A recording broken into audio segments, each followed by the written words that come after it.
When teenage nerd Peter Parker is bitten by a radioactive spider, he gains a weird selection of arachnid powers and spends the rest of his days balancing vigilante crime fighting against leading a normal life. Except it's never really been that simple for our friendly neighborhood Spider-Man, and his history has so many twists and turns that it's not easy to keep track of his tangled web. A true original? In 1954, Halloween costume manufacturer Ben Cooper, Inc. began selling a Spider-Man outfit. The kid-sized duds were little more than a yellow ensemble covered with drawings of webs and the word Spider-Man written across the forehead, giving the overall impression of, well, a poorly dressed idiot who'd recently escaped from a basement or something. Years later, Marvel's Spider-Man made his debut in 1962's Amazing Fantasy number 15, the final issue of a doomed anthology series. While Cooper's earlier Spider-Man may seem like a huge coincidence, the case is complicated by rumors that Jack Kirby, the original artist for Spider-Man before Steve Ditko took over, was working for Ben Cooper at the time. Comic site Newsarama explored the case and got a terse reply from Ditko, and silence from Marvel, which definitely sets our spider senses tingling. Spider Origins Redux. Artist Jack Kirby had his hands in the creation of just about every major comic character you've ever heard of. While the first appearance of Spider-Man was written by Stan Lee and drawn by Steve Ditko, Lee originally had Kirby draw the first 5 pages of Spidey's debut. The pages didn't hit the mark and were scrapped. For the final version, Lee's original plot and Kirby's costume designs were changed, and Kirby ultimately only drew the cover of Amazing Fantasy number 15. Unfortunately, this didn't stop Kirby's heirs from trying to claim payment for Marvel's use of Spider-Man in 2009. Even Lee, Kirby's everlasting partner in Mighty Marvel creativity, denied the Kirby family's claim. According to Deadline, the suit was settled on undisclosed terms in 2014, which is even more suspicious than Norman Osborn's crazy cornrows. 20 Ingram Street. Over the course of 1989's Amazing Spider-Man numbers 316 and 317, readers were shown 2 halves of a change of address form filled out by Peter Parker, and only curious readers who assembled them saw that the Parkers were now living at 20 Ingram Street in Forest Hills, New York. Whether or not this was an Easter egg planted by writer David Michelinie or artist Todd McFarlane is unknown, but as of 1974, there really was a family named Parker at that address, who soon began receiving mail addressed to the fictional Peter. When the New York Times explained the story in 2002, they also discovered that 19 Ingram Street was home to a family named Osborn, just 1 letter off from Spider-Man's arch-nemesis Norman Osborn, back in black. When he's not wearing his red and blue duds, Spider-Man is known for wearing a stealthy and slimming black, which he found in an alien vending machine during 1984's Secret Wars miniseries, and decided to slap on his body. What readers might not know is that the black costume wasn't an original idea from Marvel, but one sent in by a fan for a contest in 1982. While Randy Schueller's costume idea apparently involved underarm webbing, which didn't make it into this sketch, and a red logo, the similarities to the official black suit remain. Schueller was paid for his idea, $220, which would be about $550 today. Schueller's other ideas would later be incorporated into additional Spidey costume ideas. Unstable molecules and thought control were both used by Spidey's Future Foundation and Iron Spider costumes, respectively. But Schueller was never given any actual credit, according to his own post on Comic Book Resources. Center of the Web.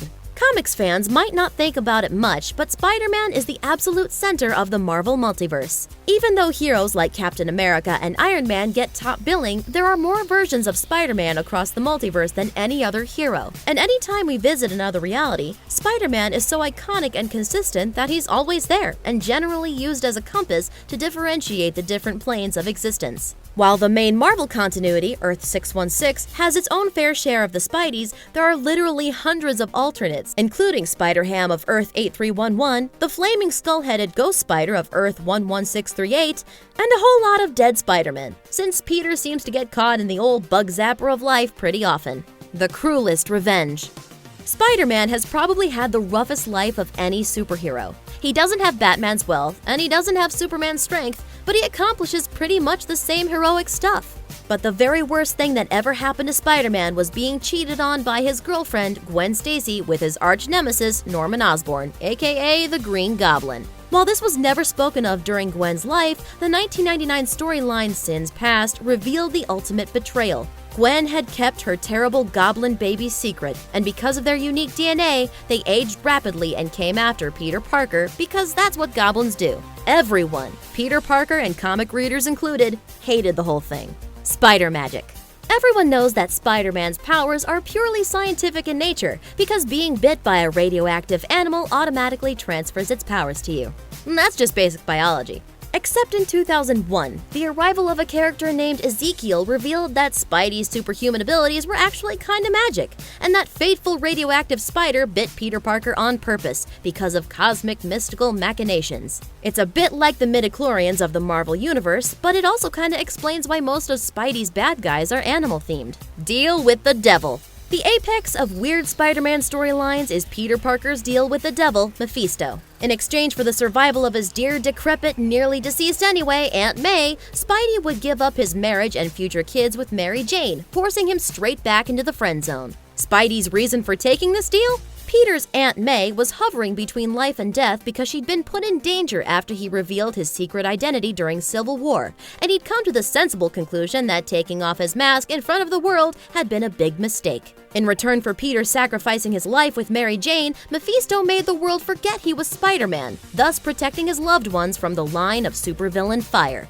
Crossover madness. Spidey is a guy who gets around in some pretty weird places. In 1978, Peter and Mary Jane attend a taping of Saturday Night Live, and a mix-up between villain Silver Samurai and John Belushi's samurai character causes an issue-long ruckus featuring the entire 1978 SNL cast. In 1993, Marvel had the rights to publish a comic series based on Ren and Stimpy, so Spider-Man ended up battling Powdered Toast Man in those pages, and getting one punch through a wall by the bread-headed hero. And in 2009, Spider-Man rescues none other than Barack Obama from the chameleon, who decides to impersonate the president-elect moments before the inauguration. And that's truly only the tip of the weird bird. So many spiders! At one point in Marvel's history, Spider-Man was so popular that he starred in 4 books at once, making it nearly impossible to keep track of his adventures or even take a nap. All of it came to a head when Norman Osborn framed Spider-Man for murder, forcing Parker to drop his heroic persona and take on a different heroic mantle, or 4. As Hornet and Prodigy, Peter continued his heroics, and as Dusk and Ricochet, he was able to infiltrate New York's criminal underworld to find the real murderer. Spidey was able to drop his alternate identities, but they were later taken up by a group called the Slingers, who were quickly beaten by the New Warriors in a game of basketball and pretty much never seen again. Mary Jane is not my lover. At some point during the 1990s, pop star Michael Jackson made moves to try and purchase Marvel Comics, only because he wanted to play a heroic character when it came time to make some Marvel movies. It was revealed in 2011 that Jackson petitioned X-Men's producers for the role of Professor X, for reasons that are now a complete mystery to all humanity. But Stan Lee's recollection was different. In their personal conversations, Jackson revealed to Lee that he really wanted to play Spider-Man, though Tobey Maguire eventually got the role, probably saving the Marvel movie universe as we know it. Trailer trashed. Speaking of the original 2002 Spider-Man, the film's original theatrical trailer had to be completely pulled and scrapped after the events of 9/11, due to the fact that the entire thing hinged upon a helicopter being caught on a web between the Twin Towers. Since the terrorist attacks happened after much of filming was completed, but before the film's theatrical release, the towers were cut from a handful of scenes. The replacement trailer featured Spider-Man perching on an American flag instead.